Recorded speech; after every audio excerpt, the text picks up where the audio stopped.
İranda Ekspertlər Şurasının keçmiş ali lider Əli Xameneyinin oğlu Müçtəbə Xameneyini onun varisi kimi seçdiyinə dair məlumatlar yayılıb. Bu barədə informasiyanı Reuters agentliyi yayıb. Məlumata görə Ekspertlər Şurasının üzvü Ayətullah Hüseynəli İşgəvari İran mediasında yayımlanan videoda yeni liderlə bağlı mühüm açıqlama verib. Xameneyi soyadı davam edəcək deyə İşgəvari bildirib. O həmçinin qeyd edib ki, yeni ali liderin seçilməsi ilə bağlı səsvermə artıq keçirilib və nəticələr yaxın vaxtlarda rəsmi şəkildə elan olunacaq. Lakin o əlavə təfərrüat açıqlamayıb. Bildirilir ki, Ekspertlər Şurasının katibi Hüseyni Buşehri yaxın vaxtlarda Əli Xameneyinin varisinin adını rəsmi şəkildə açıqlamalıdır. Bu barədə daha əvvəl dövlət mediasına digər din xadimi Əhməd Alamolxoda məlumat verib.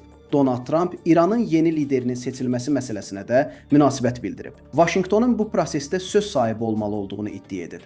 Əgər o bizim razılığımızı almasa, uzun müddət hakimiyyətdə qala bilməz deyə Trump bildirib.